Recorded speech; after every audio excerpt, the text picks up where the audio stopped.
You want to know that one thing that keeps most guys broke? It's not your bills, it's not bad luck, it's when surprises happen.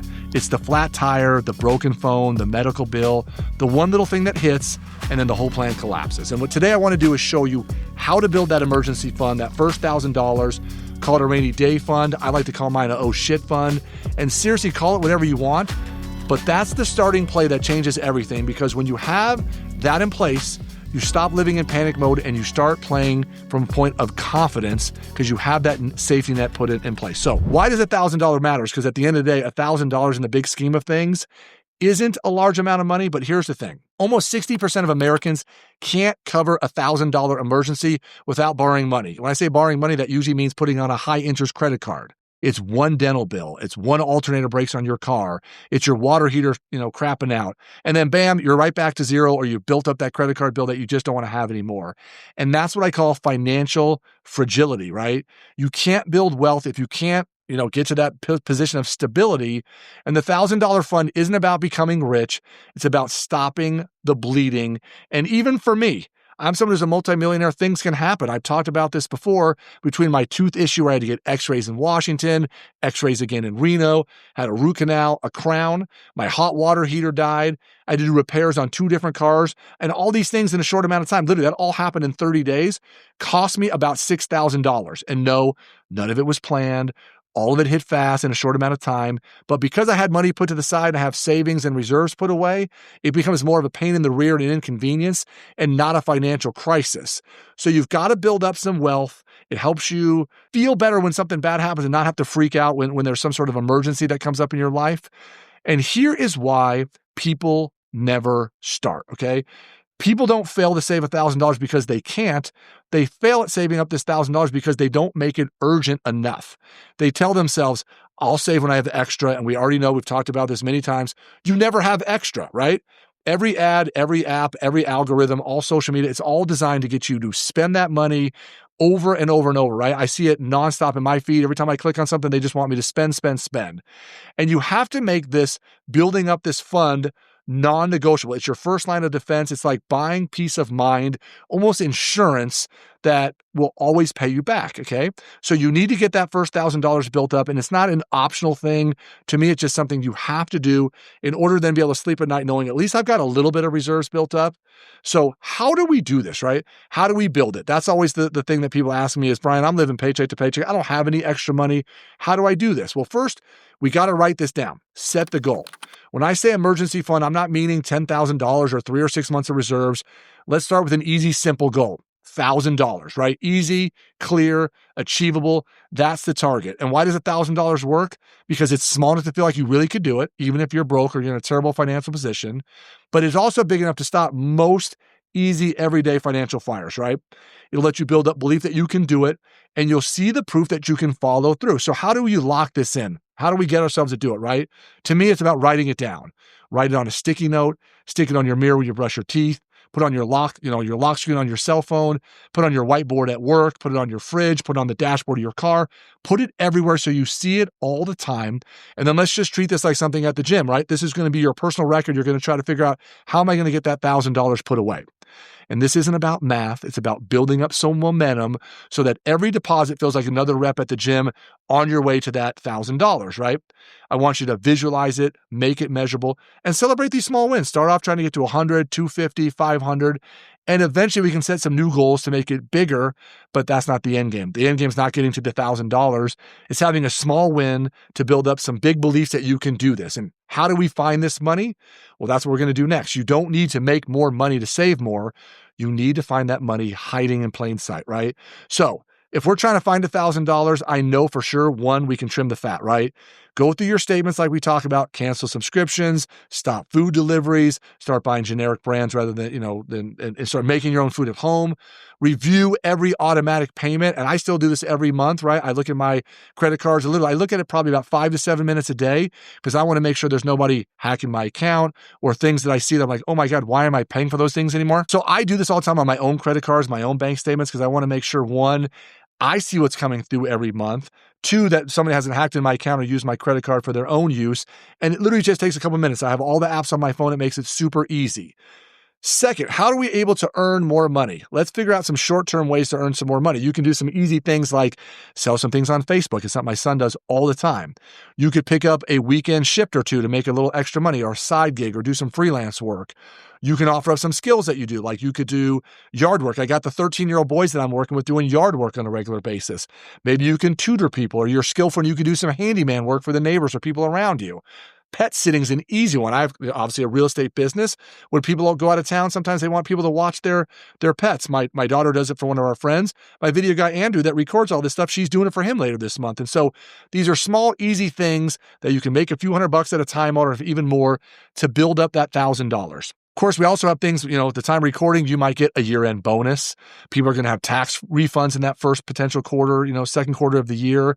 These are good ways to jumpstart having some extra money that comes in, but we got to make sure that we don't use it for silly things. And then we want to shift our money to have some purpose, right? Automate it, make a small percentage of each paycheck, whether it's 5 or 10%, whatever you can, into this account. We want to have like found money. So if you get birthday cash or rebates or anything that can go into this safety net of emergency money would be great. And every time you get a raise or a bump in your bump your savings up, put more money in your 401k. Your spending should not expand before you do all these other things. So even $10 a day will add up. That gives you $300 a month. And before you know it, it won't take but 3 or 4 months to get to that $1,000. So just know there's a lot of ways to be able to do this. And if you have some friends that maybe own their own businesses, or maybe looking for a little help on the side to be able to do some things, it's easy to do it. So you want to make sure you audit your money that's coming in and out. You want to cut as many expenses as you can. And then the money that's left over, you want to be able to redirect that so that it's being used more smartly. And you want to focus on progress. This is not about doing this perfectly, but as you're doing that, you're building up a bigger and bigger buffer. I promise you're going to feel really good about this. So the next step now is, how do we protect ourselves from using this money not smartly, right? This is where most people blow it, and they don't build in some room for themselves. They touch it for the wrong reasons, right? You start dipping into this money that you shouldn't be for the wrong reason. So here's the rules of the safety net, of the emergency fund, right? If it's not a true emergency, hands off. So what is a true emergency? It's like losing your job, a medical or dental bill, your car breaks down so now you can't get to work, maybe your appliances in your house have broken down. You do not want to use this money for things like vacations or birthdays or new shoes or new clothes. You do not want to do that. And you want to refill it fast. So if you do spend it, your next mission is to refill it back up as quickly as you can and treat it like a game. How quickly can I rebuild my safety net? Reward yourself with your win, not by spending money, but some other way that you might do something for yourself that would be nice. And think of it like oxygen on an airplane. If you don't put on your mask first, you can't help anyone else.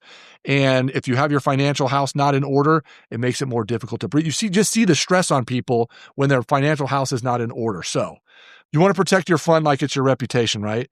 It took me years as a real estate agent to build up my reputation, and it is really easy and quick to be able to destroy your reputation. You see it happen to coaches and people online, where one little incident undoes 20 years of doing smart things, okay?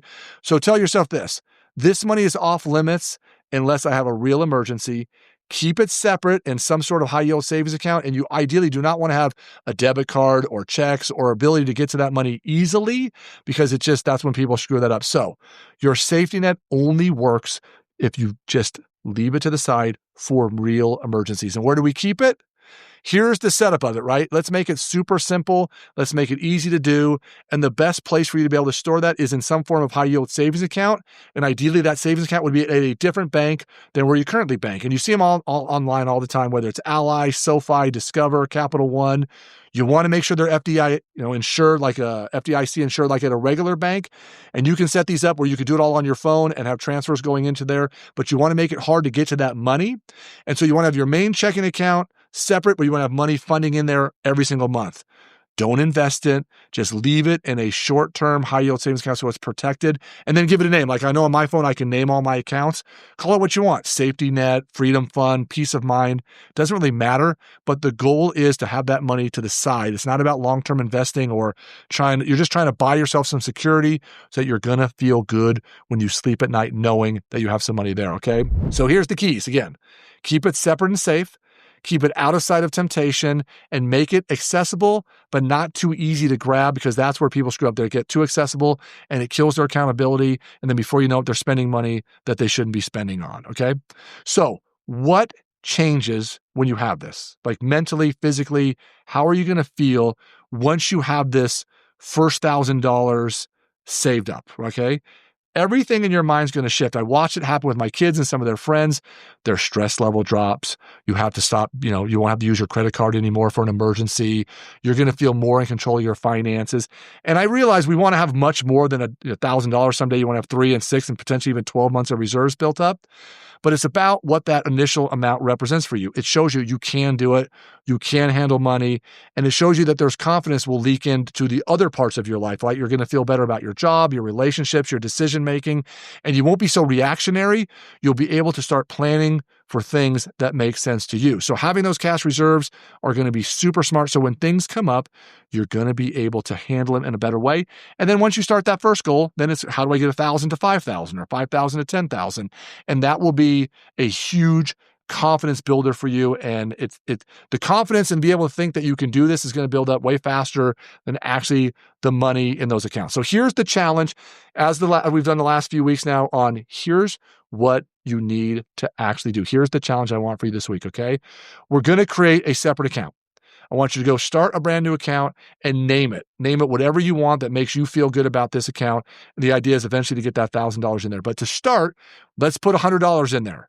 And it doesn't matter if you got the $100 from selling something online, working overtime, skipping a dinner, not going out to eat. And again, I just did this challenge with 4 13-year-old boys. So if they can do it, and they had to have a little help with their parents, of course, to be able to set these accounts up, you can do it. And once you hit that $1,000 mark, you're going to realize it isn't about the dollar amount anymore. It's about becoming the kind of person who's ready for anything. So once we can do that, and you've showed me you can do that, then we can start taking these next steps into doing bigger and better things on your path to financial freedom.